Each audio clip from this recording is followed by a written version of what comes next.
nosotros éramos ese malhechor que estaba a tu mano derecha, Señor, Padre Celestial, que pudimos ver, Señor Jesús, los beneficios de aquel sacrificio, Señor. Padre, pero tú nos diste la oportunidad, Señor Jesús, siendo que estábamos condenados a muerte, Señor, nos diste la oportunidad de vida, Señor Jesús. Por eso tu apóstol dijo que estando muertos en delitos, tú viniste y nos diste vida, Señor. Y aquí estamos, Padre Celestial, como trofeos de tu gracia, Señor. Trofeos de aquel gran sacrificio que tú hiciste por nosotros, Señor. No hicimos nada, absolutamente nada para merecerlo, Señor, porque reconocemos que éramos reos dignos de condenación y muerte, Padre. Pero tú tuviste misericordia de nosotros, Señor, y nos sacaste del estercolero para hacernos sentar con los príncipes de tu pueblo, Señor. Y aquí estamos en esta mañana expresando a través de estas maravillosas alabanzas, Señor, nuestra gratitud hacia ti, Señor. No podemos hacer algo más sino agradecerte, Padre Celestial, el que tú, Señor, te hayas dignado, Señor Jesús, a ver a lo profundo donde estábamos, Señor, y nos hayas levantado, Señor Jesús. Padre, en esta mañana yo te pido, Dios, que, Padre, tu palabra pueda venir, Señor, y que ella nos ayude en nuestra caminata en esta tierra, Señor. Ciertamente aspiramos, Padre Celestial, a llegar a la vida eterna, pero mientras estamos todavía en este valle muchas veces de lágrimas, Señor, te pedimos, Dios, que tú nos ayudes, Padre Celestial. Por razón el salmista dijo que tú, oh Dios, los habías traído por el valle de Baca, por el valle de lágrimas, Señor. Pero sin embargo, Padre, así como tú, Dios, algunas veces nos permites pasar por ese valle, es porque tú tienes algún propósito mayor para nuestra vida.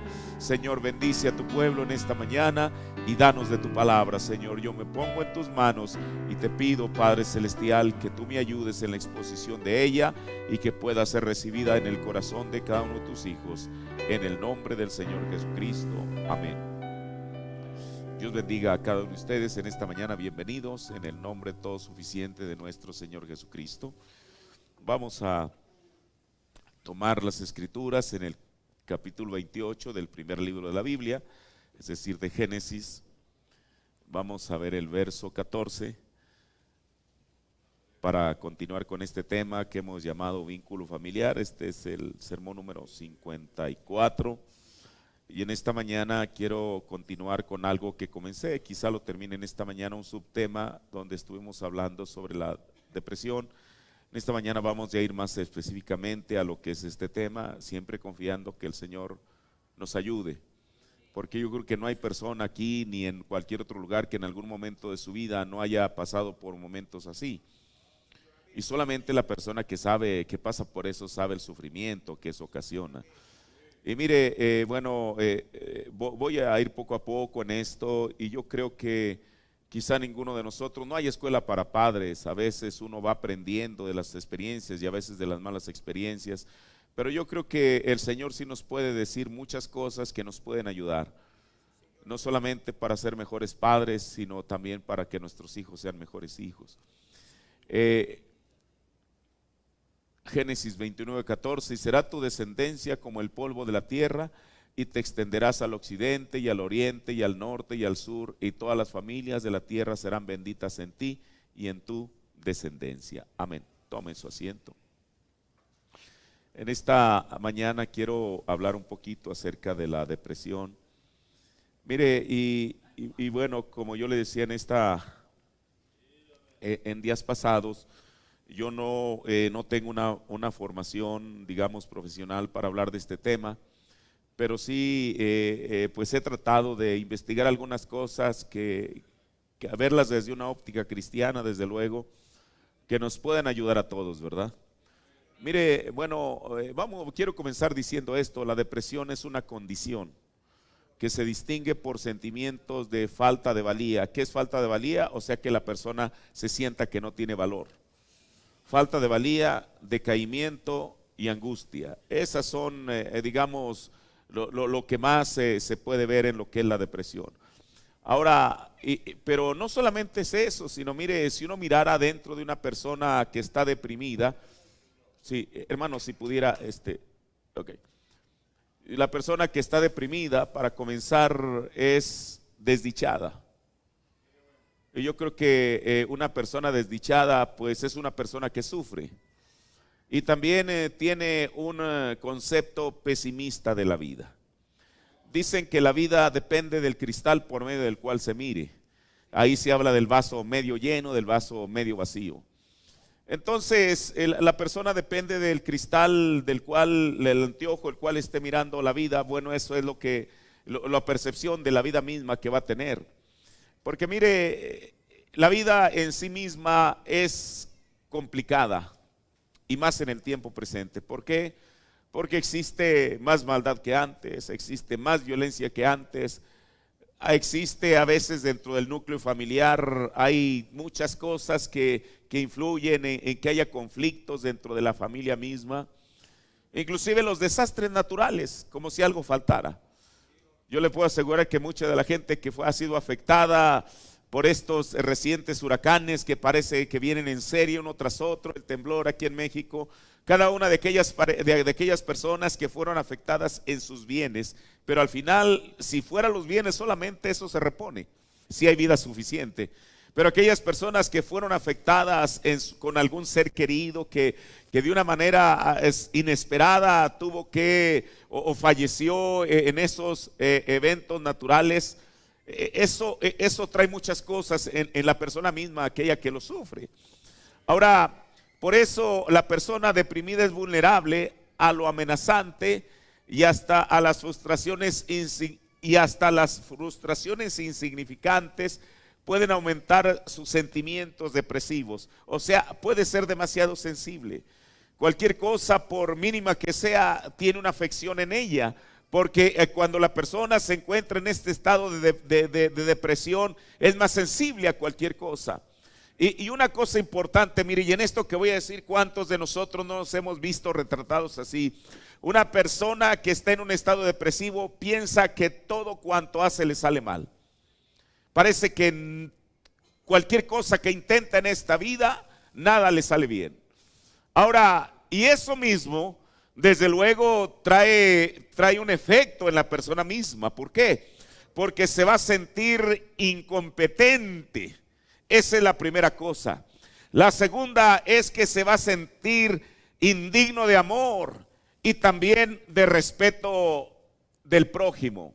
En suma, la persona tiene un concepto inadecuado de sí mismo. Mire, la Biblia nos dice, o el apóstol Pablo pone un balance. ¿Qué es el concepto que la persona tiene de sí mismo? Bueno, es lo que se considera. Tanto es malo que la persona tenga un concepto demasiado elevado de la persona misma, como que tenga un concepto demasiado bajo de ella misma. El apóstol Pablo en el libro de los Romanos, el capítulo 12, el verso 3, nos ayuda a encontrar el balance. Y dice, digo pues por la gracia que me es dada, a cada cual que está entre vosotros. Si yo pudiera traer esta escritura a esta mañana, él nos está hablando a cada persona en particular que está aquí en esta mañana. Bueno, ¿qué es lo que Pablo está diciendo? Que no tenga más alto concepto de sí que el que debe tener. Ahora, son palabras claras. Esto quiere decir que la persona no esté ella misma subida en el propio concepto que tiene, en un nivel donde no debe de estar, sino que piense de sí con templanza, conforme a la medida de fe que Dios repartió a cada uno. Pero así como la persona no debe de tener un concepto demasiado elevado de sí misma, el otro extremo es que la persona tenga un concepto demasiado bajo de sí misma. Eso es lo que se le llama tener una autoestima muy elevada o tener una autoestima muy baja. Eso solamente son los extremos. Pero Pablo nos está trayendo a un balance. Como hablábamos la otra vez, después de todo, ¿quiénes somos? Solamente somos seres humanos. Y si algo somos, es por Él. O sea, no es por algún mérito propio, no es algo que usted obtuvo trabajando o esforzándose, es algo que Dios nos dio por gracia, que es un don inmerecido. Cuando uno se reconoce eso, hermano, que si algo somos es por Él. Dijo Jesús que nadie puede, afligiéndose, preocupándose, aumentar a su estatura un codo, 30 centímetros. ¿Quién puede hacerlo? Nadie en lo absoluto. Ahora, mire, regresando a lo que es la depresión, las formas más graves de depresión pueden parar en intentos suicidas. Y esto, hermano, ahora, pero hay gente que no solamente lo intenta, hay gente que lo logra. Anoche que estábamos ahí en el hospital con mi hija, llega una señora pues demasiado afligida porque su hija, una joven, se había tragado quizá todo un frasco de pastillas. ¿Por qué lo hizo? Primeramente porque su mente se obcecó. Ahora uno no sabe, y yo tampoco no la juzgo, porque yo no sé bajo qué circunstancias estaba la joven. Pero a veces la mente de la persona se obceca, o sea, no discierne el bien y el mal. Y entonces cuando la persona está ahí precisamente en el borde, Satanás lo que hace es darle un pequeño empujoncito para terminar con la vida de la persona. Pero uno no sabe, y yo por eso no la criticaría. Yo no sé por qué circunstancias debió de haber estado pasando ella para tratar de acortar su vida. Ahora, por eso las formas más graves de depresión pueden parar en intentos suicidas. Y quien padece depresión suele tener fuertes sentimientos de culpa. Mire, ahorita voy a hablar sobre lo que es la culpa real y lo que es la culpa ficticia, porque son dos tipos de culpa. Ahora, mire, nosotros desde luego no estamos aquí para dar una conferencia a todo el público. Estamos aquí para hablar algunas cosas que conciernen a nosotros. Por ejemplo, si la persona tiene fuertes sentimientos de culpa, es que la persona se juzga pecador e indigno y cree merecer castigo por sus faltas, pecados e incapacidad. Ahora, ese sentimiento, la gente en el mundo, ellos no se consideran pecadores. Cuando estamos hablando esto, ¿a quién nos estamos refiriendo? A nosotros mismos que tenemos conocimiento de la palabra de Dios. Ahora, puede angustiarse continuamente por algún acto cometido muchos años atrás y no logra eliminar los sentimientos de culpa y preocupación. Puede sentirse indigno y pecador, pero aquí hay algo importante.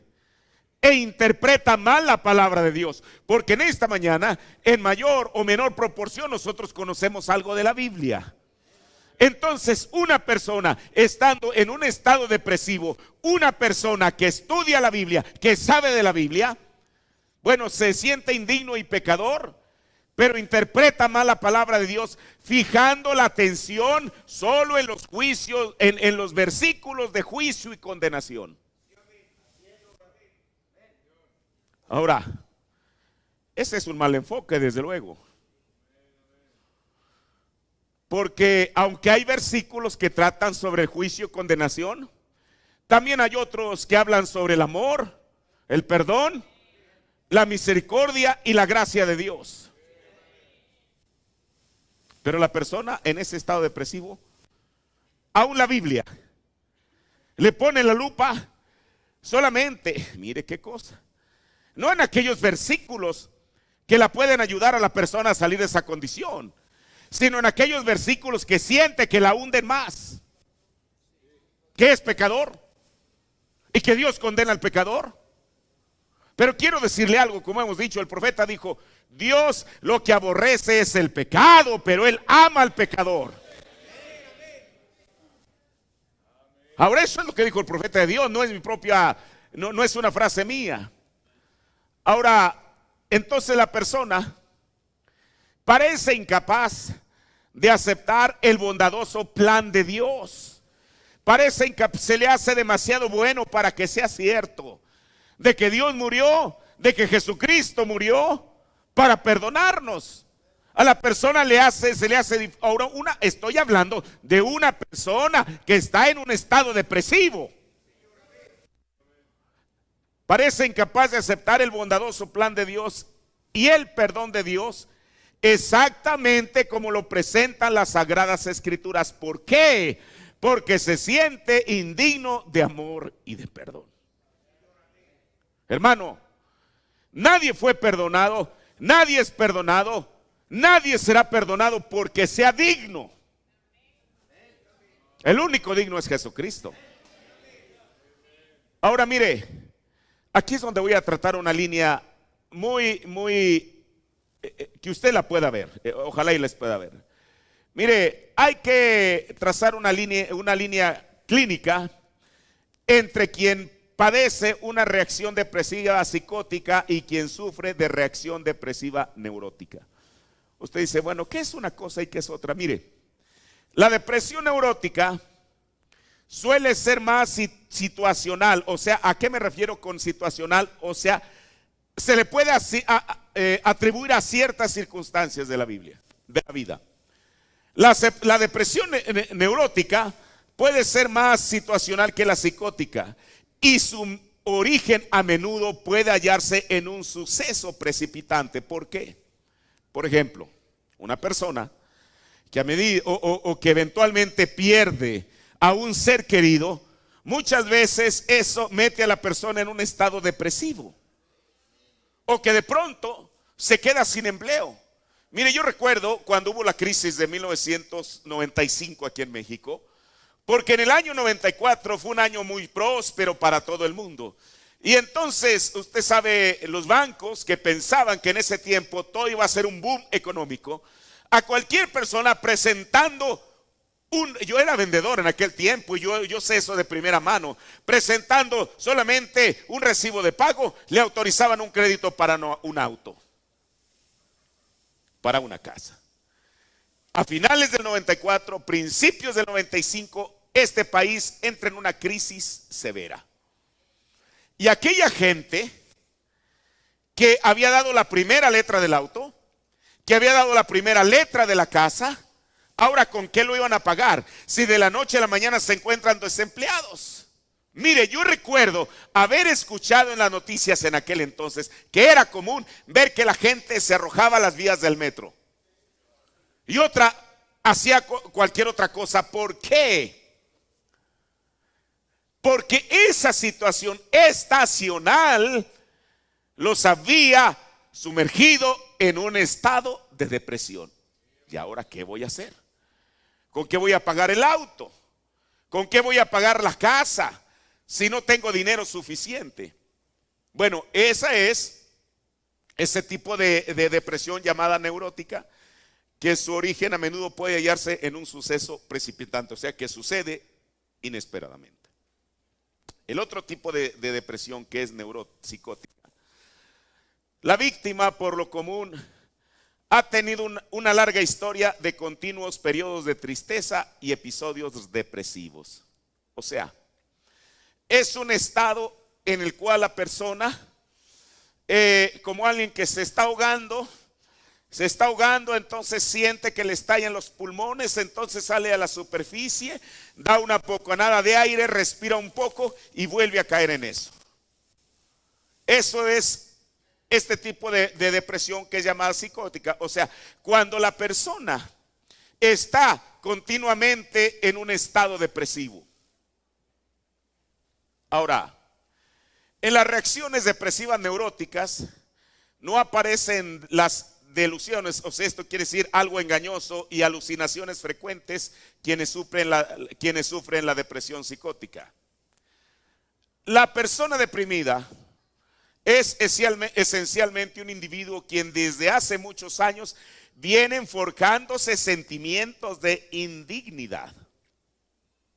Bueno, esos sentimientos de indignidad no son casuales o que aparecieron ahí sin un motivo aparente, sino que es algo que viene caminando a través del tiempo.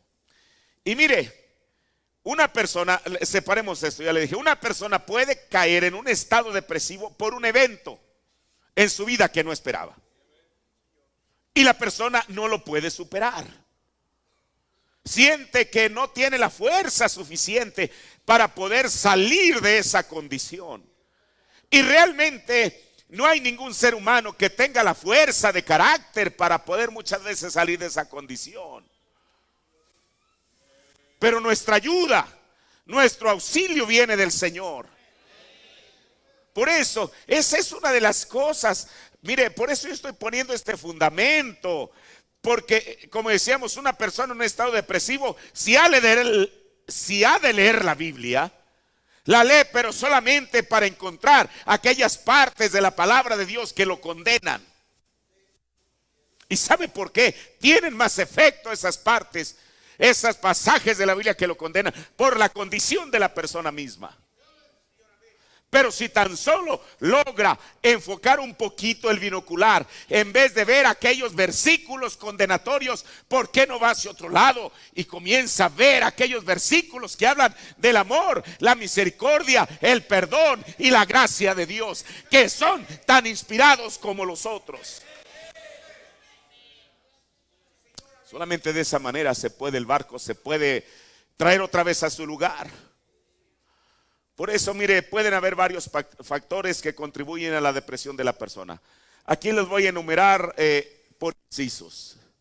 Inciso A, mire, el profeta nos enseñó que el carácter, bueno, no el profeta, los estudiosos dicen, ahora, bueno, el hermano Branham dijo que cada 7 años hay un cambio en la vida de la persona. Los estudiosos, los psicólogos concuerdan en que es a partir de los 7 años que la persona se comienza a formar el carácter en ella. Se comienza, no que ahí ya, no que ahí terminó de formarse el carácter, es como una masa, que poco a poco uno la va tomando y entonces a partir de los 7 años se le comienza a dar cierta forma. Ahora, ¿por qué? Porque muchas de a veces el estado depresivo de la persona tiene el origen en alguna parte. Se lo voy a enumerar, o más bien por orden alfabético, digámoslo así, así fue como yo lo separé. Mire, ahora yo sé que a estas alturas, cada quien, muchos de nosotros, fuimos formados en nuestro carácter, porque el primer núcleo es nuestra familia, desde luego. Escuche. Pero a veces nuestros padres, y más los que venimos de pueblo, yo me cuento entre ellos. Y yo no culpo a mis padres, nunca los he culpado. ¿Sabe por qué? Porque era el conocimiento que tenían. Esa es verdad. Porque uno tampoco nunca puede, pues, ni es sano que la persona siempre viva con un sentimiento de culpa, reproche y reclamo hacia sus padres, aun cuando eventualmente no hagan hecho las cosas bien. Pero precisamente para eso se están hablando estas cosas, para darnos a nosotros una mejor oportunidad que a lo mejor nuestros padres no tuvieron. ¿Por qué? Mire, el rechazamiento de los padres es un factor frecuente en la experiencia infantil de la persona deprimida. Mire, y esto es como una cadena, lleva muchas cosas. Yo no sé, voy a tratar de avanzar tanto como pueda o terminar en esta mañana. ¿Por qué? Mire, la persona, los padres han hecho en esos años muchas cosas para que el niño se sienta incapaz. Los padres. Le voy a decir por qué. Mire, yo entiendo que debería de ser lo ideal que nosotros, o que nuestros hijos, o que los hijos que vayan a nacer hayan sido procreados precisamente con el propósito de tener un hijo. No sé si me entienden. Pero a veces no todos los seres humanos nacen en esas circunstancias. A veces nacen de un efecto, de un evento forzado. Por ejemplo, las madres que son violadas y tienen un niño. Bueno, eso es algo, mire, y por eso a veces las instituciones de gobierno tratan de encontrar el atajo y decir que lo aborte. Pero yo he pensado, y lo vamos a hablar después en lo que estamos hablando en la escuela dominical, cuando dice la Biblia que Dios aborrece las manos derramadoras de sangre inocente, que el aborto no se enmarcará allí. Ahora, o por ejemplo, una persona, una mujer que de pronto resulta embarazada. A lo mejor dentro de su plan de vida, dentro de su proyecto de vida no estaba eso, pero bueno, ya resultó. Y entonces muchas veces eso se vuelca. Mire, yo no sé y ni puedo decirlo, aunque yo me inclino a creer que así es, que los niños la criatura, yo dije una vez que ese es el término que usa la Biblia y voy a usar eso. Estando en el vientre de la madre, aún percibe la aceptación o el rechazo de la madre. Porque mire, de alguna manera, el padre en cierto sentido se desentiende de eso. Pero quien lo lleva en su vientre durante aquellos 9 meses es la mujer. De alguna manera ese sentido de pertenencia está más en ella. Porque alguien, usted sabe, suele haber historias que el padre no está seguro y dice, no, es que fulano no es mi hijo. Pero la madre no puede decir eso. ¿Por qué? Porque ella lo tuvo en ella, no a un lado de ella, sino dentro de ella. De que es su hijo, que ese hijo le pertenece. Ahora, entonces, quizá, mire, lo primero es el rechazamiento de parte de los padres. Quizá no hayan dedicado suficiente tiempo a su compañía y le hayan negado la atención y el afecto necesario. Mire, esto que yo lo estoy leyendo no son ocurrencias mías. Yo tuve que haber consultado fuentes para saber qué es lo que le voy a traer en esta mañana. Y mire, esta falta de amor es el factor básico en muchos casos de depresión. La falta de amor que los hijos sienten de parte de sus padres. Inciso B. Padres demasiado censuradores. ¿Quiénes son los padres demasiado censuradores? Son aquellos padres perfeccionistas que todo lo quieren hacer a la perfección. Ahora, yo creo que como personas debemos de hacerlo mejor, porque yo creo que Dios tampoco no se complace con la mediocridad. Pero también cuando el padre o la madre le quieren exigir al hijo algo más allá de lo que el hijo puede rendir, eso trae sus consecuencias. ¿Por qué? Porque hacen que en la persona surjan graves sentimientos de incompetencia que paran en depresión. El decir no sirvo para nada. ¿Cuánta gente no va deambulando por la vida con ese pensamiento en él o en ella? No sirvo para nada. ¿De dónde tomó eso? Y se convierte en algo mental, en un esquema mental. ¿Pero dónde surgió eso? Por eso lo peor, que un padre o una madre le puede decir a un niño, no sirves para nada, eres un tonto, eres aquello. Usted mismo lo está diseñando para que él después crea eso, que es un bueno para nada.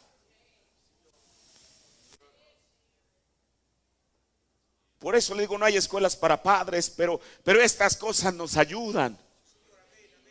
Si usted lo hacía, hay gente que es un bruto, hermano, y cosas peores.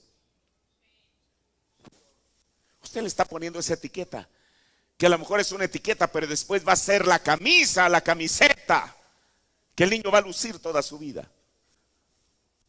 Ahora,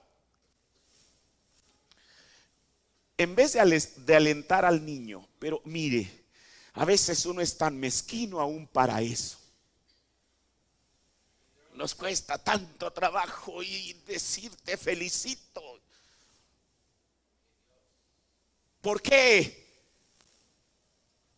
No es un aumento de cuota, si es que usted le da para el niño para que iba a la escuela. Es algo que usted puede expresar gratuitamente con los labios. ¿Qué le cuesta? Pero a veces, hermano, se le traba la lengua a la persona. Piensa que le dice: hijo, te felicito, estoy orgulloso de ti.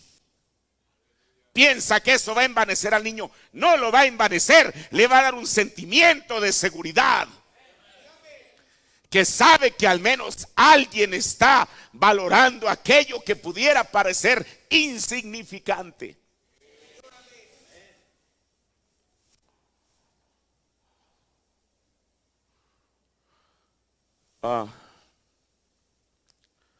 Por eso, en vez de alentar al niño y alabarlo cuando acomete una tarea, puede que critiquen por no haberla realizado mejor.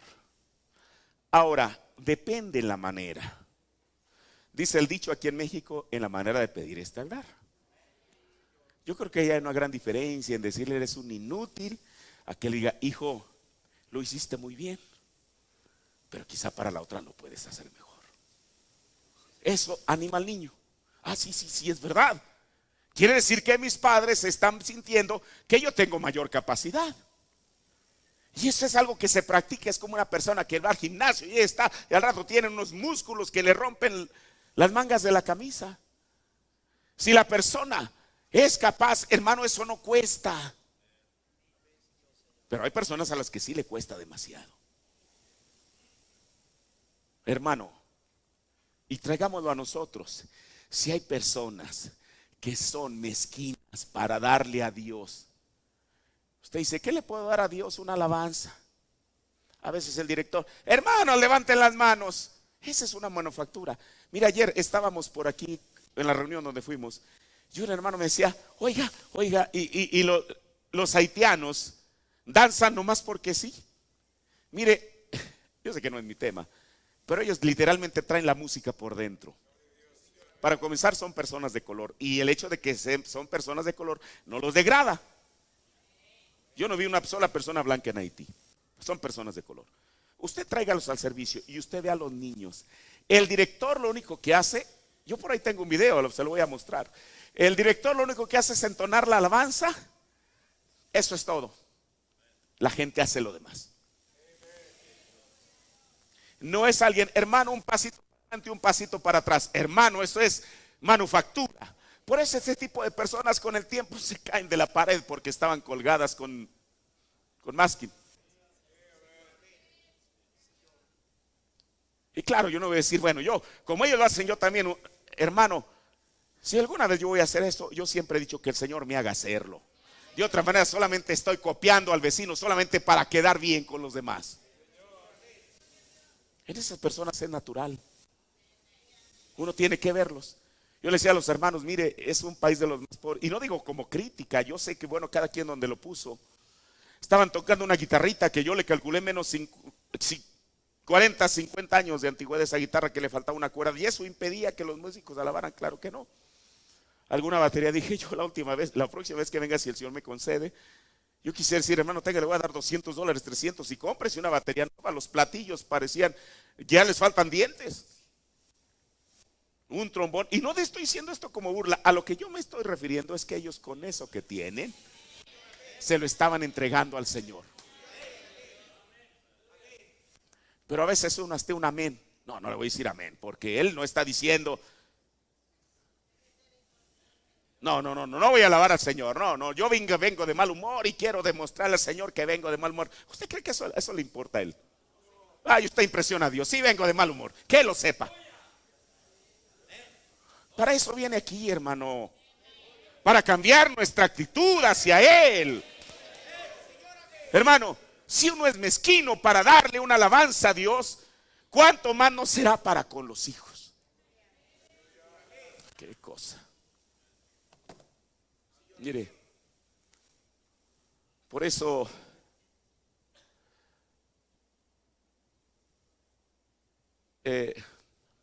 quizá ya no hayan dedicado suficiente tiempo a la compañía, a su compañía, y le hayan negado la atención y el afecto necesario.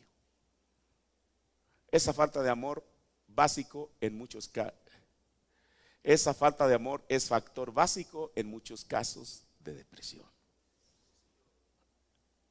En la falta de amor.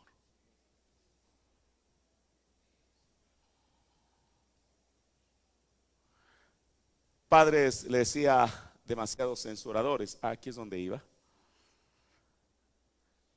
Por ejemplo, los padres pueden mostrarse contrariados cuando el hijo no obtiene calificaciones excelentes en sus estudios.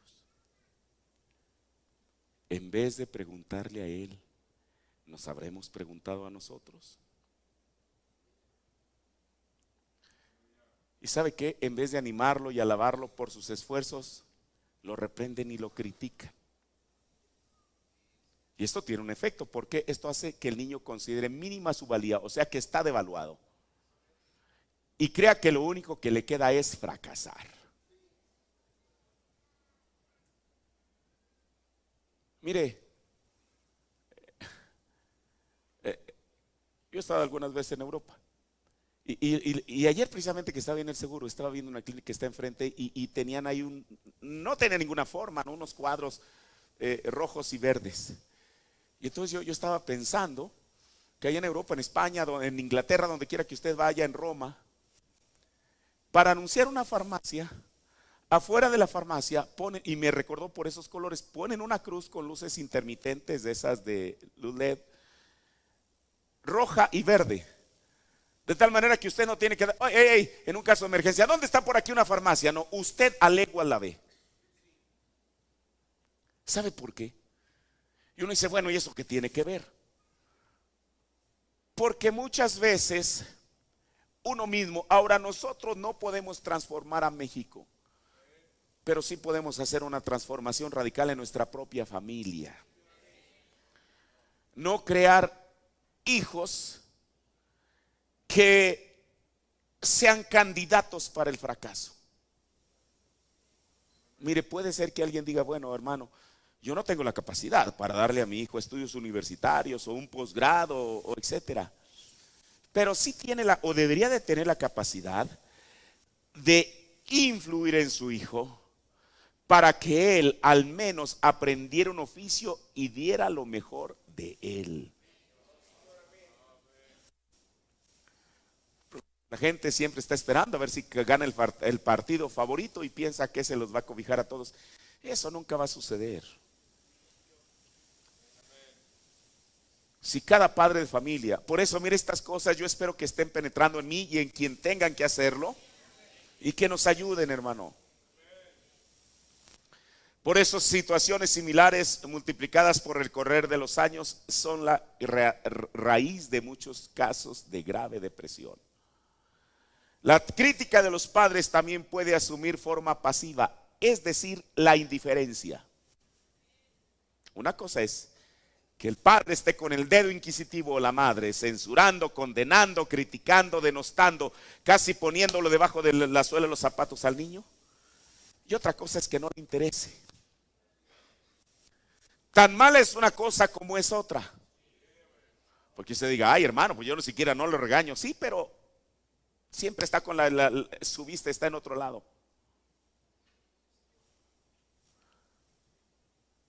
Por eso, al desentenderse del niño, no dedicarle tiempo o descuidarlo, los padres pueden demostrar su disgusto hacia él.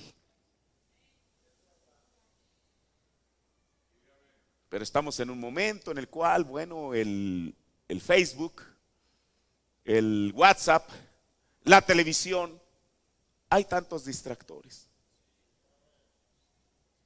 que la gente ya no tiene tiempo para los hijos. Inciso C. La crueldad de los padres es otro factor en muchos casos de depresión. A veces, el rechazamiento paterno sobrepasa en mucho los límites normales. Los padres son excesivamente punitivos, o sea, castigadores, y abusan en lo físico. Algunos niños son sometidos a castigos físicos casi insoportables a manos de padres que también sufren graves desajustes. Mire, todo tiene su centro. La Biblia dice, y siempre será efectiva, el profeta de Dios dijo, si Estados Unidos tuviera muchos Charles Branham, dijo, estarían en una mejor condición. No quiere decir que diga, ay, para no lastimar al niño no me voy a quitar de vez en cuando el cinturón. La Biblia dice que usted le detenga el castigo al hijo y lo va a echar a perder. Pero por el otro lado, a veces, mire, y esto parece generacional. Si la persona tuvo un padre golpeador, ese es el mismo patrón que quiere reflejar en sus hijos.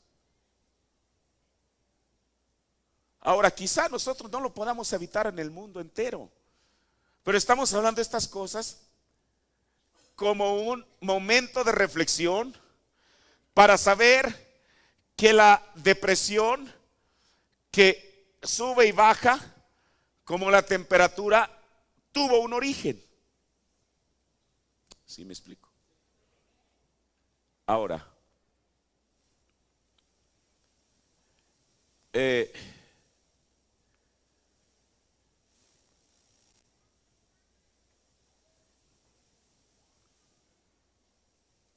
la siguiente cosa, inconscientes sentimientos hostiles pueden también ir asociados a los sentimientos depresivos. Una interesante dinámica a menudo aparece en la persona deprimida.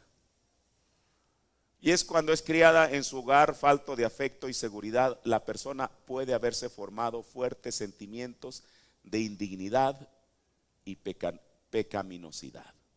O sea, cuando la persona es criada en un hogar falto de afecto y seguridad,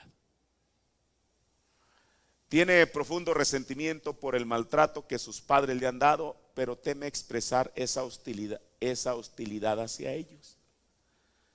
De expresar esa hostilidad hacia los padres u otras personas sería rechazada y perdería el poco amor y apoyo con que cuenta. ¿Entendemos eso? De adulta, cuando se la pone en situación frustrante, tiene miedo de culpar a otra persona. Sintiéndose indigna e incapaz, la persona deprimida se echa entonces la culpa del problema, aunque haya sido enteramente culpa ajena.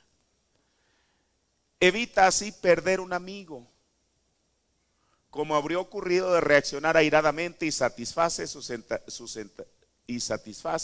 sensación de merecer castigo.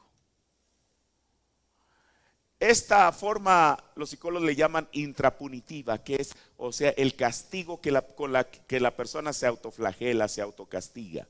Usted recuerda a Martín Lutero en la película. ¿Cuál fue la razón por la cual entró al monasterio? Bueno, mire, eso fue producto. Él estaba estudiando para abogado, pero en una ocasión venía cabalgando y entonces lo sorprende una tormenta y aquellos rayos estaban tremendos que parecía que le cayó uno encima. Y entonces él, al ver que aquello no paraba, se baja del caballo y ahí mismo se hinca y dice: Señor, si tú, Dios, como le ha dicho, si tú me ayudas en esta situación, yo te voy a buscar.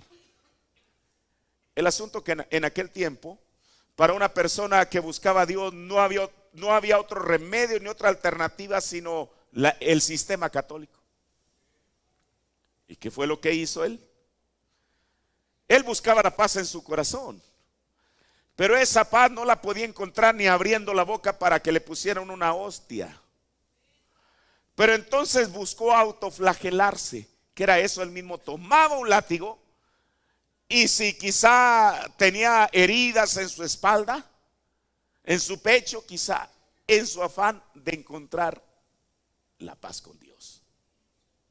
Por eso, cuando el Señor le revela, porque los mismos monjes igual que él leían la misma Biblia, cuando el Señor le revela que la justicia de Dios, escuche, porque él solamente había conocido a ese Dios flagelador, Ese Dios que en cuanto él le fallaba estaba listo con el látigo. Fallaste, ¡pum!, el latigazo.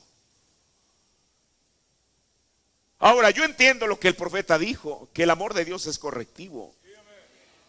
Pero Dios tampoco no es solamente eso. Dios también es un Dios de amor. Dios clemente y misericordioso.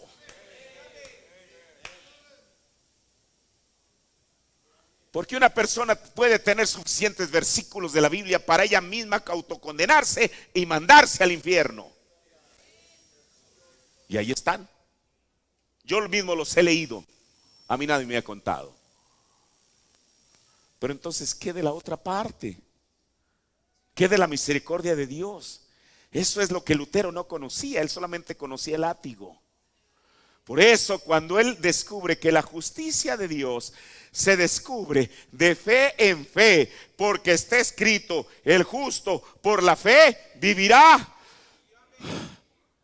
Eso es lo. Ustedes saben la película, cuando él va recitando ese salmo, y uno de sus de aquellos mentores dijo: ¿y qué es la justicia de Dios, mi hermano Lutero?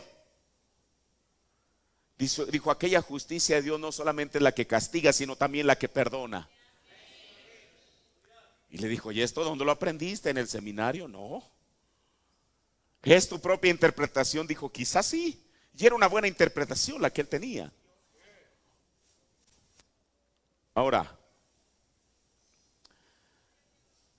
por eso esta forma intrapositiva, o sea, de autocastigo, de manejar la hostilidad, es una frecuente dinámica de depresión.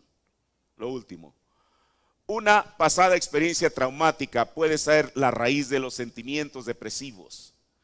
La trágica pérdida de un ser humano o una significativa experiencia sexual de la niñez suelen aparecer como factores en grandes casos de depresión. La terapia de los deprimidos es necesariamente un proceso prolongado. O sea, una persona que esté en ese estado deprimido, mire, por eso, ¿qué es lo que hacen los psiquiatras? Ya cuando la persona cae en un exceso, eso, le hacen una receta y le dicen: un frasco de Prozac de 100 comprimidos, tómeselos en la mañana, a mediodía y en la tarde y cuando lo necesite. ¿Qué hacen la persona? Lo mantienen en un estado sedado. Pero eso no arranca de fondo la depresión, porque es como una persona que se droga. Mientras está drogado y bajo los efectos de la droga, anda en otro planeta, anda visitando Júpiter. Una persona que se embriaga mientras está en los efectos del alcohol es el dicharachero del grupo, el bufón, el que inventa chistes que no se sabía antes de emborracharse. Pero deje usted que salga de esos efectos y es la persona más infeliz que existe sobre la tierra.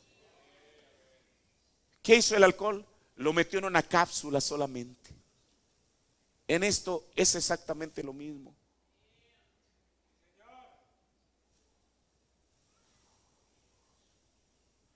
Por eso, para sacar a una persona de la depresión es un proceso prolongado. Como los sentimientos de indignidad e incompetencia se han forjado durante muchos años, suele requerirse muchos meses para lograr un progreso duradero. La base de la terapia eficaz para el deprimido es una sola palabra. Y esa palabra tiene 4 letras. ¿Alguien se la sabe? Amor. Y aceptación como reacción del orientador, o sea, aquella persona que va a estar en contacto con la persona. Porque si va a venir para que la persona lo mande al infierno, pues mejor que se quede como estaba antes. En muchos casos, la persona deprimida siente que el orientador es la primera persona que realmente la comprende y se interesa por ella. Un orientador bondadoso, comprensivo, no un censurador, es el primer paso en el camino de regreso a la felicidad. Yo he dicho, a veces una persona lo primero que necesita son un par de orejas, lo voy a decir así, que la escuchen. ¿Por qué? Porque la persona está en esa catarsis, en ese proceso de desahogo. Y para poder asumir esa actitud, el orientador tiene que tener empatía, o sea, sentir lo mismo que la persona siente. Porque mire, a la persona deprimida a menudo se le ha dicho: déjate ya de eso, deja de tenerte lástima. Son cosas de tu imaginación. Si es hombre, oye, como hombre no te da vergüenza, tú debes de ser más hombre. ¿Eso cree que le ayuda? Si la persona deprimida pudiera vencer sus sentimientos, hacía tiempo ya que lo hubiera hecho. Lo que la persona deprimida escuche, lo que la persona deprimida no necesita, no son consejos, necesita comprensión. ¿Por qué?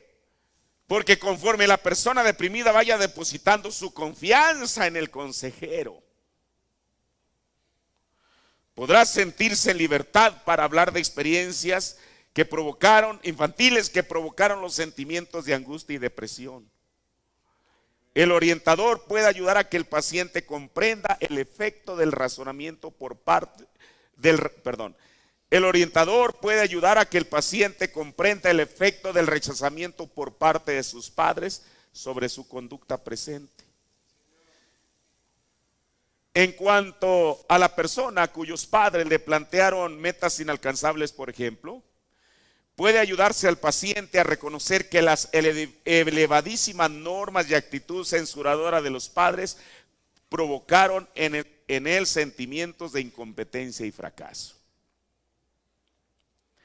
Conforme la persona vaya comprendiendo las causas de sus sentimientos actuales, el poder de estos irá debilitándose. Otra consideración importante al tratar la depresión es el problema de la culpa. Como acabamos de decir, la persona deprimida está agobiada por la culpabilidad.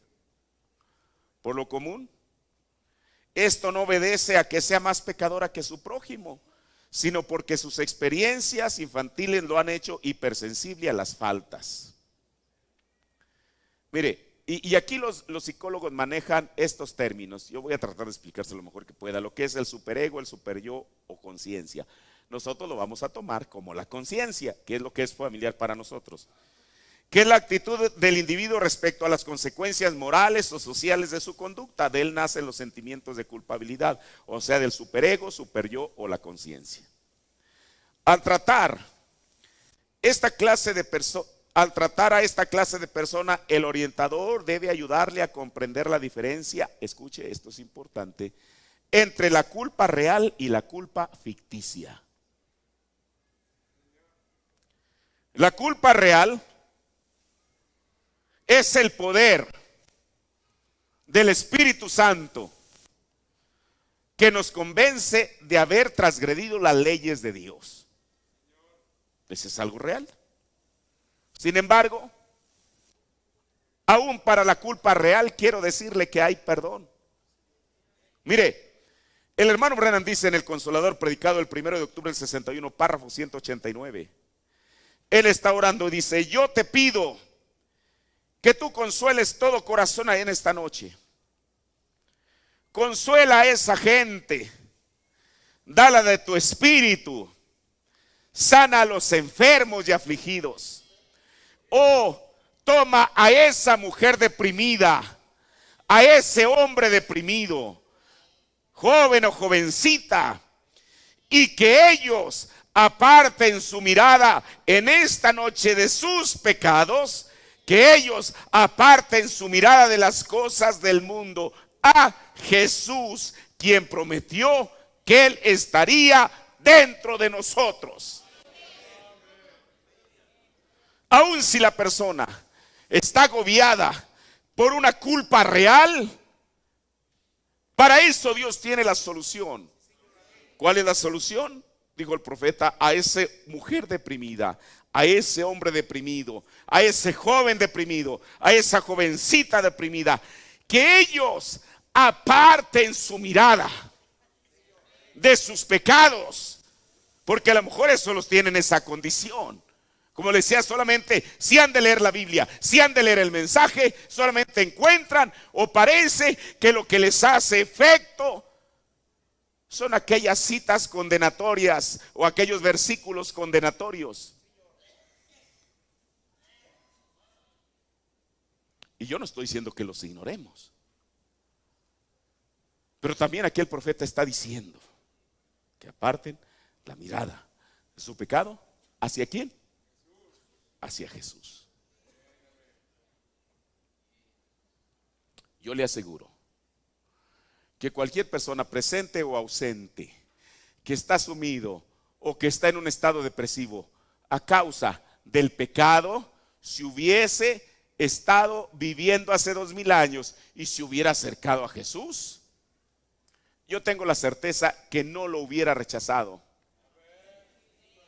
¿Y ustedes en qué se basa? En la Biblia. Y el carácter de Jesucristo no ha cambiado. Bueno, esa es la culpa real. Pero también está la culpa ficticia, o sea, la culpa que la misma persona se imagina que tiene. La culpa ficticia es el sentimiento de indignidad y pecaminosidad que surge de inadecuadas experiencias infantiles. En este caso, el individuo puede sentirse culpable aún sin haber quebrantado las leyes de Dios. Eso es lo que el profeta de Dios encontró en la fila de oración. Mire, en el sermón Fe, informe del viaje al África, predicado el 16 de agosto del 52, párrafo 70. El profeta está en la fila de oración con una persona, le dice: ¿y sus condiciones mentales? Que usted se siente estresada y molesta todo el tiempo, deprimida. ¿Es así? Le pregunta el profeta de Dios a la persona. Y muchas veces, bueno, para comenzar, se siente estresada y molesta todo el tiempo, pero también, según lo que dice el profeta, la persona está deprimida. El profeta pregunta: ¿es así? Y muchas veces Satanás le ha dicho a usted que ha cruzado del otro lado de la línea.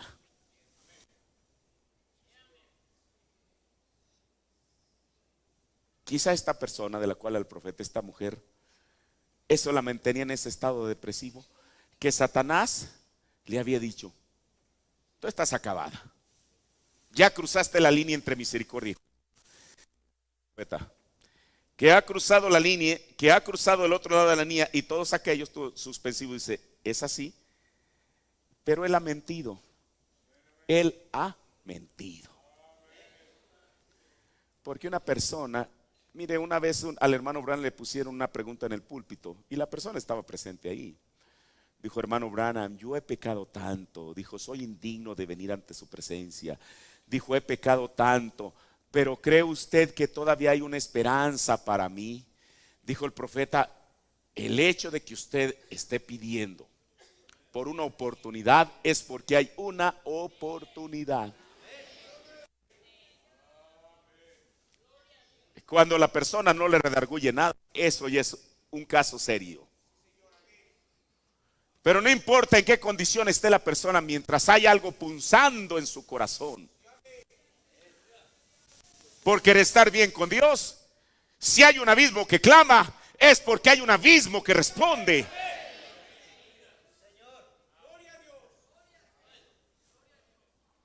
Ahora, para tener éxito en el tratamiento del individuo deprimido, el orientador debe trazar la diferencia entre esas dos culpas. La culpa real es consecuencia del pecado y su único remedio está en el arrepentimiento genuino. Entonces, aún hay solución para eso. Y en el perdón de Dios.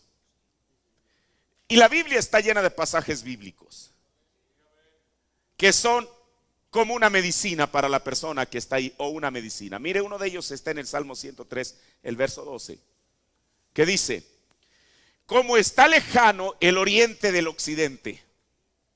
Así, dos puntos cardinales distintos, opuestos. Hizo alejar de nosotros nuestras rebeliones. como está el norte alejado del sur, el oriente del occidente. Y primera de Juan 1:9 dice: si confesamos nuestros pecados, Él es fiel y justo para que nos perdone nuestros pecados y nos limpie toda maldad. Así que cuando Satanás venga con un cuento, usted ya tiene aquí una base en la escritura para decirle: ¿y tú qué me dices de esto? Dime que no es cierto esto.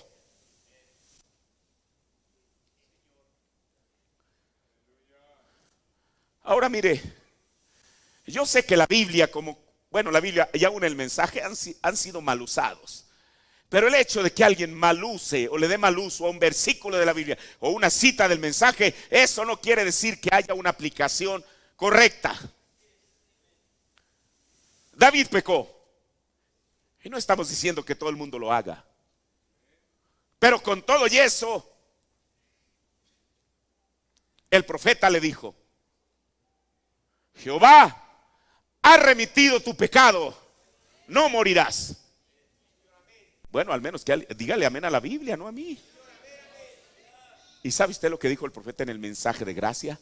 Dijo: gracia te ha perdonado. Porque mismo David había dictado la sentencia, él había puesto la soga en su cuello y él estaba jalando. Cuando él dijo: el que hizo tal cosa sea digno de muerte. ¿Y qué le dijo el profeta? David, tú eres ese hombre, pero Jehová ha remitido. ¿Qué es la palabra remitir? Es regresar. Ha remitido tu pecado, no morirás. Usted ve los evangelios, la mujer encontrada en adulterio, tantas. Por eso yo le decía, la actitud de Jesús en esta noche, en esta mañana, aun cuando no está físicamente, la actitud de Él no ha cambiado. ¿Por qué? Dijo el profeta: Él no cambia su carácter ni sus modos.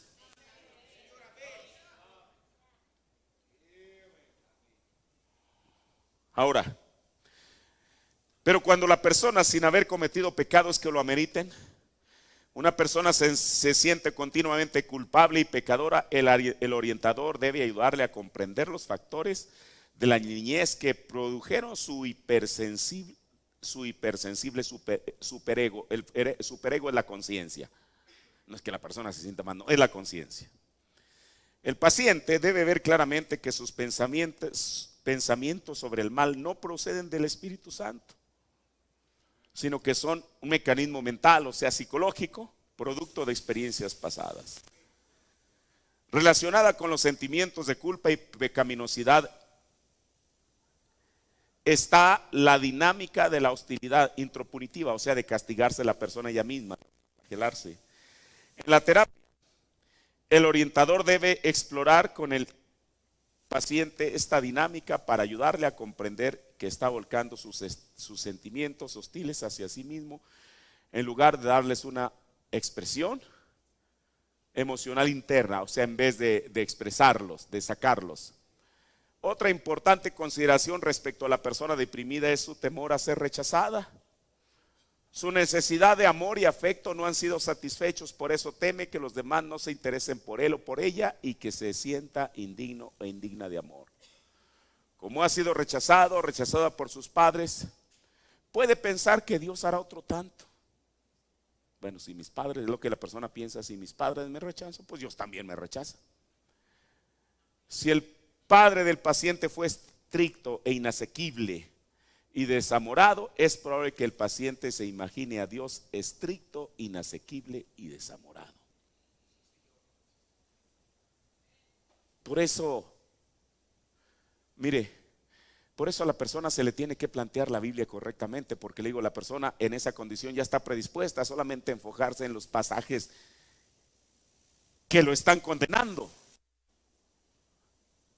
Pero si, como le decía, si la persona solamente tiene el ente ahí y se le hace un poquito que mire hacia acá, para que la persona misma se dé una oportunidad de saber que Dios le ama. Dios es amor. La esencia de Dios es amor. Ahora mire, voy a irme rápido. ¿Cómo se puede tratar la depresión en un adulto? La terapia de la persona deprimida debe incluir una paciente corrección bíblica de los conceptos respecto a Dios. Porque a veces la persona, precisamente por su condición, ve la Biblia o incluso ve el mensaje, pero por su condición misma no lo puede ver real como es. El individuo deprimido cree que el amor es condicional. De niño lo amaban y lo aceptaban únicamente cuando hacía ciertas cosas. De adulto cree que tiene que alcanzar cierto nivel de vida para ser digno del amor y del perdón de Dios. Para vencer esta actitud, la persona necesita una combinación de factores. Primero, necesita comprender las experiencias que lo llevaron a sentirse indigno de amor. Necesita experimentar el amor y consideración de su orientador. Luego necesita reconocer la enseñanza bíblica sobre la naturaleza del amor de Dios.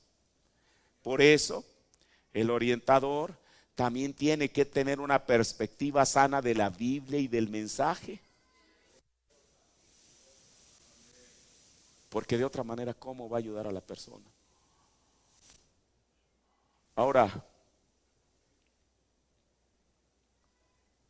cuando empieza a aceptar el hecho que Dios lo considera persona importante y objeto de su amor, el individuo deprimido habrá dado un paso importante hacia su restablecimiento. Mire, esto que le estoy diciendo parece demasiado sencillo, pero es un buen fundamento.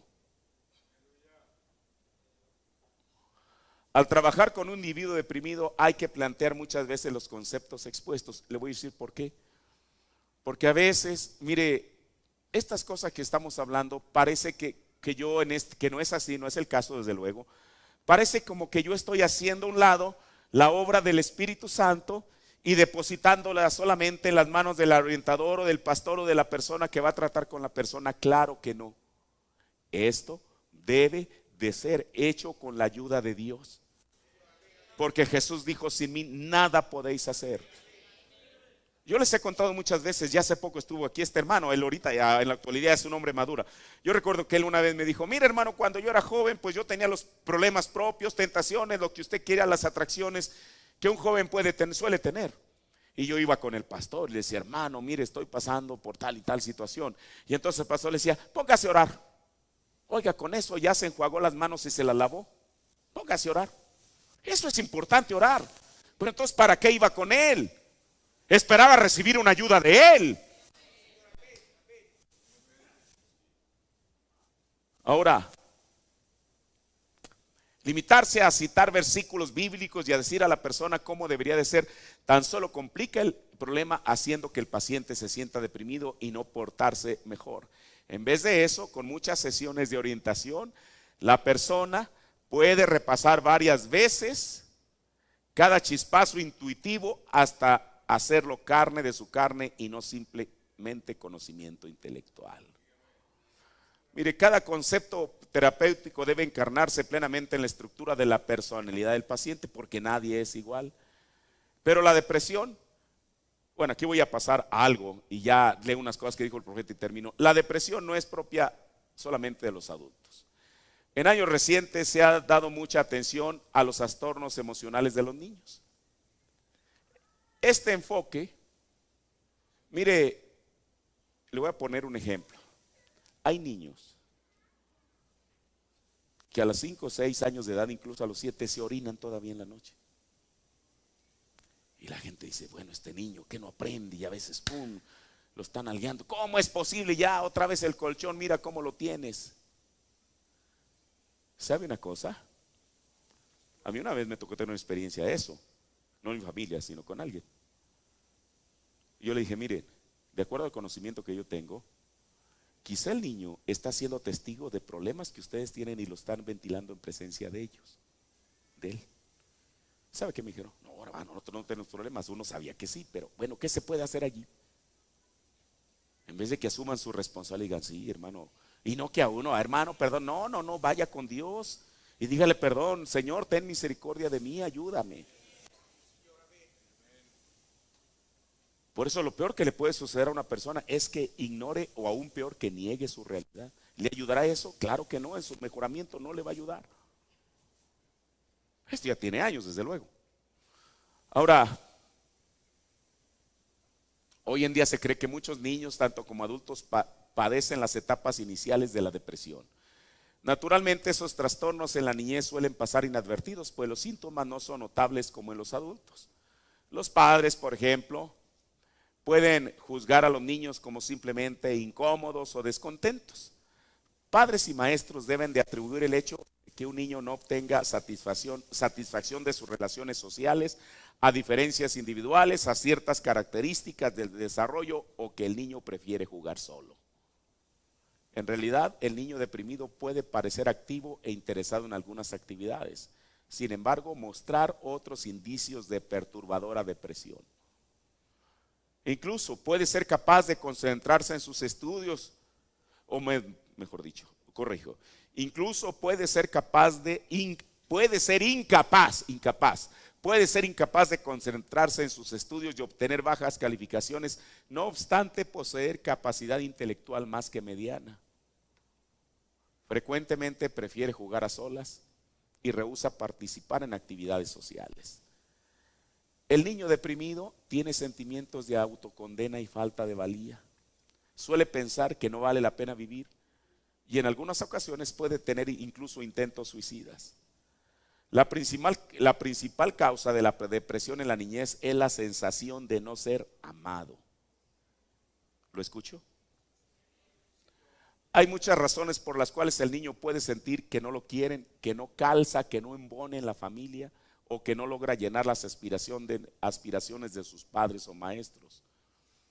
No es raro que un hijo o una hija se sienta rechazado por sus padres, o que un hijo o una hija que generalmente se siente rechazado por sus padres generalice esos sentimientos en cuanto a los demás. Básicamente siente que no lo quieren, que a nadie le importa ni le interesa. El niño puede sentir que no se le ama aun cuando sus padres le den un hogar cómodo, incluso regalos, muchos regalos, hermano. En algunos niños surgen graves sentimientos de depresión por la pérdida de uno de los progenitores, o sea, que quede huérfano. Pero escucha, aquí hay algo. A veces la muerte de alguno de sus padres a veces no se puede evitar, pero hay algo más que lo puede causar. Cuando el hogar es desgarrado por el divorcio sí se puede evitar. O porque mire, depende los motivos que la persona, mire, me voy a tardar 5 minutos más, está bien, pero quiero terminar esto en esta mañana. El divorcio, muchas veces el hombre lo hace porque la mujer ya entró en canas o está menopáusica, y lo digo de la manera correcta, y siempre yo he visto que los divorciados siempre se casan con una más joven, nunca con una mayor de edad que ellos. Imagínense, por un pensamiento así, que es un espíritu malo desde luego, dejan a los hijos, como yo he dicho, colgados del tendedero, y ahí que el sol los seque. Usted no sabe o no se imagina los efectos que puede tener sobre un niño un hogar de padres divorciados. Pero dicen, es que ya no lo aguanto, hermano, nadie se la impuso. Bueno, si fue aquí dentro del cristianismo, nadie se la impuso, espero eso. Usted la escogió, usted lo escogió. Entonces, y también esas amenazas, pero te voy a dejar, me voy a divorciar. Usted no sabe el efecto psicológico que está teniendo en los niños. Y usted dice, ay hermano, es que es una pesada cruz. Bueno, el matrimonio no debería de ser una pesada cruz. Por eso cuando el hogar es desgarrado por el divorcio, por la muerte del padre o la madre, esa pérdida puede afectar gravemente al niño. Otra causal en muchos casos de depresión infantil es un patrón de disciplina paterna indebidamente estricta y de expectaciones demasiado elevadas. ¿Sabe por qué? Porque el padre ve que su familiar, su primo es ingeniero, mi hijo tiene que ser ingeniero a como de lugar. A veces son los hijos los que le escogen la carrera al niño que ni vocación tienen. Pero ¿sabe usted por qué? Bueno, porque no quiere estar en desventaja, que si ellos tienen un médico en la familia, yo también voy a tener un médico en la familia. Y si el niño no tiene esa vocación, ¿qué?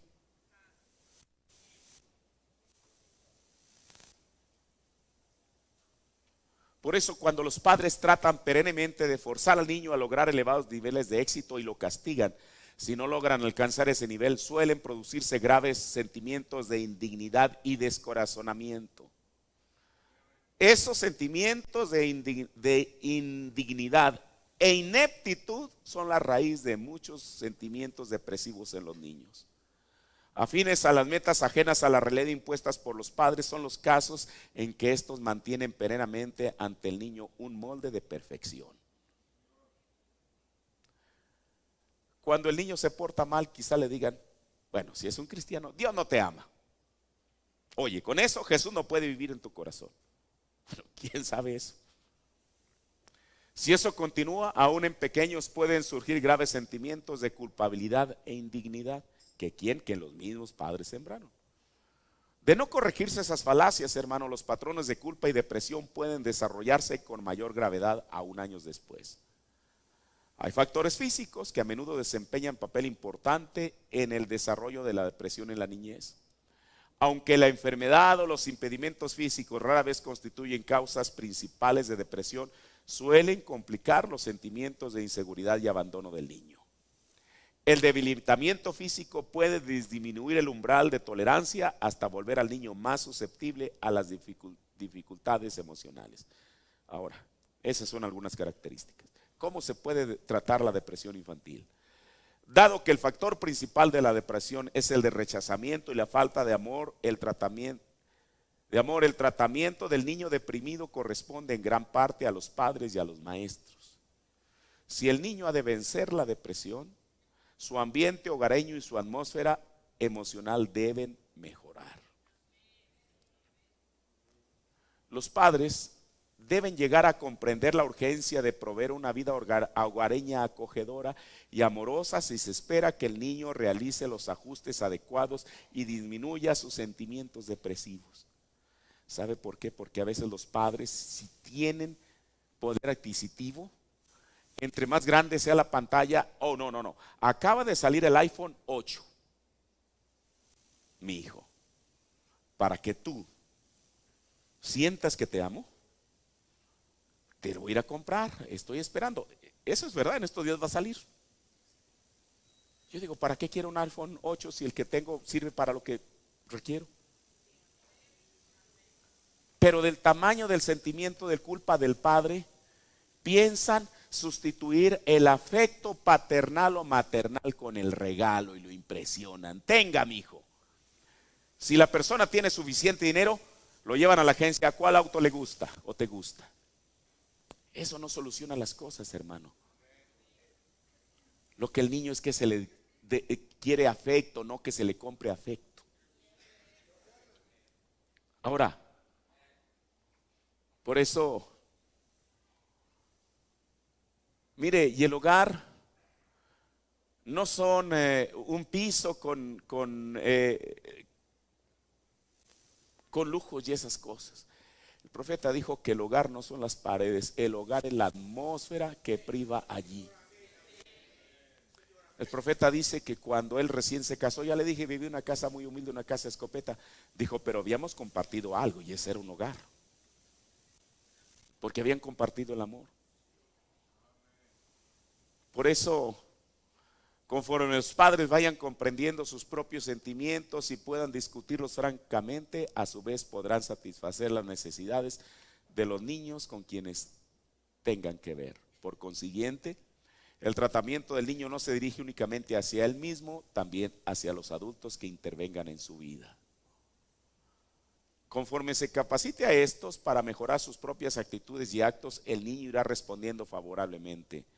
Cuando los padres critiquen a sus hijos excesivamente y les pongan metas ajenas a la realidad, deberán corregir ese patrón de conducta. Al sustituir ese mal sano patrón por otro de aceptación, estímulo y alabanza frecuente, desaparecerán los síntomas de la depresión. También debe administrarse un minucioso examen físico al niño que da muestras de depresión. Medicamentos adecuados o una dieta mejor suelen capacitar al niño para enfrentarse mejor a sus sentimientos de infelicidad. Pero todo esto que hemos hablado en esta mañana debe de ir acompañado de algo muy importante y efectivo, y eso es la oración.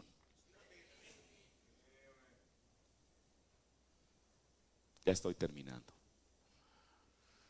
Voy a leerle algunas citas que el profeta habla en algunos sermones donde él encuentra personas en la fila de oración. Yo espero que esto que he estado hablando en esta mañana a todos como padres nos lleve a una profunda reflexión.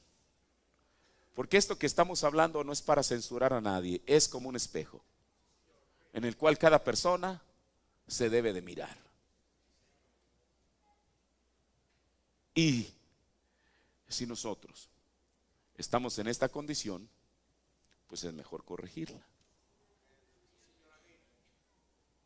Mire, en el sermón expectativa predicado el 5 de abril del 50, párrafo 75, dijo el hermano Branham: crea con todo su corazón que usted está procurando creer. Usted es una mujer fatigada, ¿no es así? Usted ha estado profundamente deprimida, ¿no es así? Usted ha estado teniendo problemas y usted sabe de lo que estoy hablando, no lo diré. Muy bien, puedo tomar su mano, hay algo más. Oh, es cáncer, hermana. Eso está demasiado mal, pero ¿cree usted que Jesucristo la sanará y la aliviará? En el sermón como estuve con Moisés predicado el 3 de mayo del 51, párrafo 53. ¿Cree usted con todo su corazón que Dios la sanará? Y él ora: oh Padre Celestial, ruego que alejes ese demonio de la mujer. Sal de la mujer en el nombre de Jesucristo. Mire, señora, usted ha sido molestada por mucho tiempo, ¿no es así? Depresión mental nerviosa, es así. Demonios, algo la persigue y la espanta, es así. Usted me acepta como el profeta de Dios. Alce sus manos y diga: gracias a Dios por mi sanidad, o gracias al Señor por mi sanidad. Váyase de la plataforma y olvídese de eso, sea sana, amén. En el sermón Simeón y Ana, predicado el 11 de febrero del 59, párrafo 32. ¿Me hará un favor? Siendo que Dios le ha sanado, la señora junto a usted, el ángel del Señor está sobre ella. Póngase de pie ahora. Usted sufría de una opresión, depresión mental regular. Así es, Señor, impónganse las manos el uno al otro. En el nombre de Jesucristo yo condeno ese espíritu. Satanás, tú estás expuesto. Sal de la mujer en el nombre de Jesucristo. Amén. Ahora puede irse, sea sana ese espíritu maligno que está sobre ella. Dice: allí está de nuevo. En las alas de una paloma blanca como la nieve, párrafo 241 al 242. Dice el profeta: tengan fe, todos oren con nosotros. Ahora, esto no es una línea del discernimiento. Y luego allá hay un espacio blanco en la cinta, dice: depresión, temor. Yo sé lo que es esto. Y entonces la hermana con la que el profeta está hablando está platicando con él.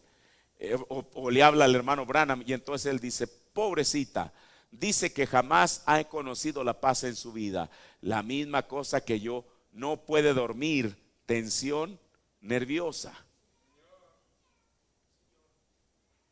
Pero quiero decirle algo.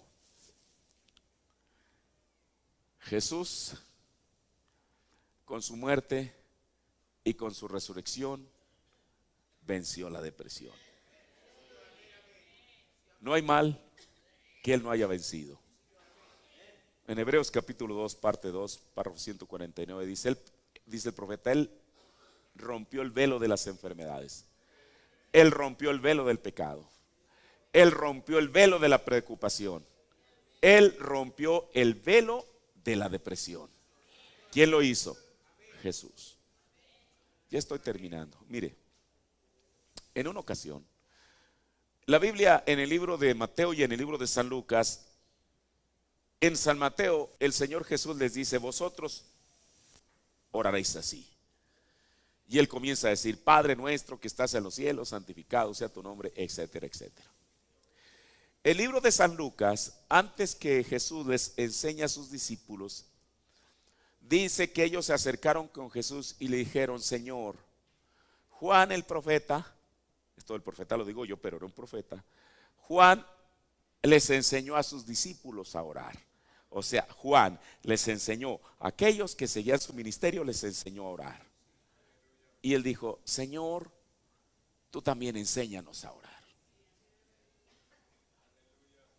Jesús comienza a hablar lo que nosotros conocemos como el Padre Nuestro. Padre nuestro que estás en los cielos, etcétera, etcétera. Mire, los católicos se lo han adjudicado inapropiadamente porque para ellos es como recitar una poesía que se aprenden de memoria y que no saben ni lo que están diciendo. Yo le aseguro que mucha gente que profesa catolicismo, si se dieran cuenta de lo que están diciendo cuando rezan el Padre Nuestro, ni siquiera lo rezarían una vez más en su vida. Porque eso lo compromete a uno. Y más en la parte: perdona mis deudas, así como yo también perdono a mis deudores. Dijo el profeta: eso es bajo condición. Yo le estoy diciendo al Señor: Señor, perdóname así como yo perdono. Pero ¿qué tal si la persona no perdona? Eso mismo se regresa ante Dios y dice: con que no perdonas eso, yo tampoco no te perdono, olvídate del asunto. Pero mire, voy a llegar a esta parte del Padre Nuestro, donde en Mateo 6:13 dice en la primera parte: y no nos metas en tentación, mas líbranos del mal. Y usted dice: bueno, ¿eso qué tiene que ver con el tema? Cuando Jesús dijo líbranos del mal, ¿a qué se refiere? El profeta en el sermón "Os es necesario nacer de nuevo", predicó el 31 de diciembre del 61, el párrafo 201 dice: entonces no nos metas en tentación, mas líbranos del mal. Que es lo que está ahí en Mateo 6:13. Se lo vuelvo a leer otra vez. Entonces no nos metas en tentación, mas líbranos del mal. El mal de las enfermedades, el mal de depresión. Eso es tremendo, ¿no cree usted? O sea, Señor, líbrame del mal de depresión. Eso es lo que el profeta está diciendo. Uno pensaría: bueno, ¿y por qué el profeta, refiriéndose al Padre Nuestro, lo lee de esa manera? Porque un profeta sabe lo que está diciendo. Él sabía que esa es una plaga que está afectando a las familias, a los padres, a los hijos, a los hogares. Y él sabe los efectos nocivos que eso puede tener. Porque ya veíamos la otra semana una persona estando en un profundo estado de depresión, puede atentar hasta en contra de su propia vida. Por eso, hermano, esto que hemos estado hablando en esta mañana, yo espero que nos ayude. Y como padres, nos traiga a una profunda reflexión. ¿Cuál es nuestra actitud hacia nuestros hijos? ¿Para qué? Para no crear en ellos eso, un estado depresivo. Y si aún están así,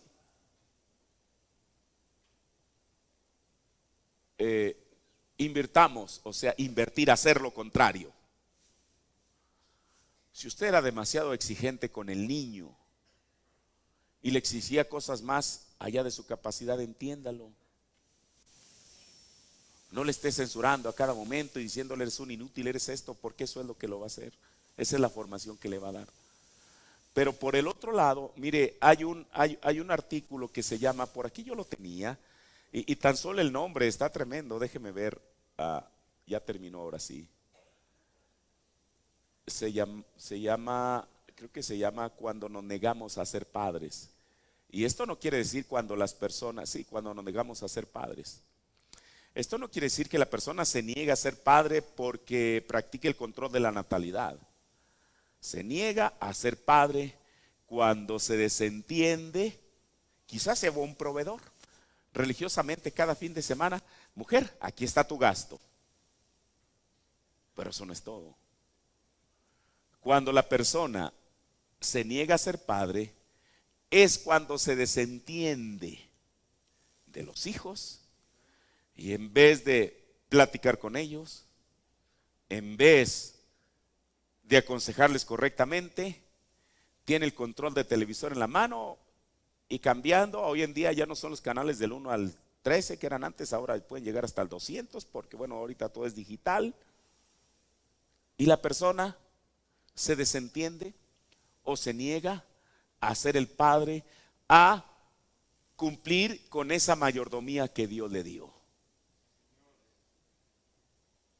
Porque Dios nos va a requerir eso. Mire, a mí no me escandaliza que alguno de los hijos de quien sea se descarríen. Los míos lo pueden hacer. Pero ya el hecho de que eso sea la norma en vez de la excepción, hay algo mal en la familia, se lo tengo que decir. Hay algo mal. Y lo peor que le puede suceder a la persona es que, como la tortuga se mete en la caparazón y no saca la cabeza, o perdón lo que voy a decir, o como el avestruz mete la cabeza en el hoyo. Para él el mundo no existe, o para ella. Por eso, esa es la difícil tarea de ser padre. No solamente es engendrar, no solamente es vestir, no solamente es darles su domingo, darles para la escuela, comprarles sus útiles, etcétera. No, hay algo más todavía. Porque con hacernos los entendidos no nos va a ayudar. Por eso tan malo es que el padre o la madre sean padres censuradores, que nunca le sale de sus labios una palabra de alabanza hacia el hijo. Oye, hijo, lo hiciste bien, qué bueno. Sacaste un 7, pero yo te aseguro que es probable que tú puedas sacar un 8. No me decirle, oye, eres un burro, me decepcionas, yo esperaba más de ti. A veces es el vocabulario que mucha gente tiene. O por el otro lado, darle la espalda. Que su madre se entienda, yo llegué cansado. Ella. Eso es negarse a ser padre, hermano. Por eso, estas cosas que estamos hablando es para poder prevenirlas. Y creo, mire, si nuestros padres no tuvieron la oportunidad de escuchar estas cosas, nosotros la tenemos, hermano. Y es para entregarle al Señor. Al menos nosotros no somos responsables por los hijos del vecino, pero al menos en la mayordomía que Dios nos ha dado como padres, decir, Señor, después de todo, tú me entregaste esta herencia, yo te la estoy regresando, pero te estoy regresando buenas cuentas. No al que fue y enterró el talento ahí, porque él sabía que la persona que le estaba dando el talento era drástico, era estricto. Pues como dijo Jesús, precisamente porque sabías que era estricto, te convenía haber hecho algo distinto a lo que hiciste. Así que, hermano, Dios permita que estas palabras se queden en nosotros. Y que no solamente diga, ay, hermano, pues sí, ya fui una vez más al culto. Bueno, qué bueno que haya venido. Póngase de pie. Pero que esto nos ayude, ¿no cree usted? Oremos. Señor, yo te doy gracias, Padre Celestial. Perdóname, Señor, por haberme tardado más de lo que debería, Señor. Pero, Padre, son cosas importantes para nosotros, Señor. Yo la expuse a lo mejor de mi entendimiento, Dios. Padre, trayendo algunas cosas que he estudiado, pero también, Señor Jesús, trayendo algunas cosas que habla tu palabra y tu mensaje, Señor. Padre, porque la depresión no nos es ajena, Señor. Y mal haríamos si la ignoráramos, Señor Jesús, al pensar que porque somos creyentes del mensaje no estamos expuestos a eso. Sabemos que Satanás toda su artillería la tiene apuntada hacia nosotros, Señor. A veces aquí entre los creyentes es donde más golpean esas cosas, Señor. Padre, danos la sabiduría, Señor. Perdónanos, yo mismo te pido perdón por mi negligencia, Señor. Pero ayúdanos, Dios. Nunca es tarde para enmendar el camino, Señor. Nunca es tarde para volver a comenzar y decir, Dios, no hacer como dijo tu profeta, un voto de año viejo con una lista de buenos propósitos que nunca se van a cumplir, pero más bien decir, Señor, si tú me ayudas, Padre, si tú me ayudas, Señor, yo quiero atender a esas cosas que he estado escuchando esta mañana por mi propio bien y el de mis hijos. Padre, yo creo que no hay padre que ha conocido tu palabra, tu mensaje, que te ha conocido a ti, que no querramos entregarte buenas cuentas de nuestros hijos, Señor. Por eso ayúdanos, Padre Celestial. Perdónanos, Dios, por haber malgastado el tiempo en cosas inútiles, estériles e infructuosas, Señor. Ayúdanos, Dios. Y aquellos jóvenes, Señor, o aquellos matrimonios recientes, Padre, que esto sirva, Señor Jesús, como una pequeña instrucción para ellos, Dios. Que ellos quizá están en el mejor momento en el cual pueden ir formando a sus hijos, no solamente como buenos ciudadanos, sino principalmente como buenos cristianos, Señor. Eso es lo mejor, Padre. Y aún aquellos jóvenes que vean, Dios, que el matrimonio no es solamente llegar al día de la boda y decir acepto, acepto, acepto, sino que eso conlleva una gran responsabilidad. Padre, ayúdanos, Señor Jesús. Nos consideramos insuficientes, Dios, delante de ti, Señor. Por eso ayúdanos, Padre, porque yo al menos estoy consciente, no porque yo haya sido el predicador en esta mañana, pero estas cosas son indispensablemente necesarias en nuestra vida, Señor. Padre, somos humanos, Dios, hemos cometido errores, hemos pecado, Señor, pero Dios, todavía hay una misericordia que nos ha levantado, Señor. Padre, y aquí estamos, Dios, haciendo lo mejor para ti, Señor Jesús. Bendice esta congregación, Señor.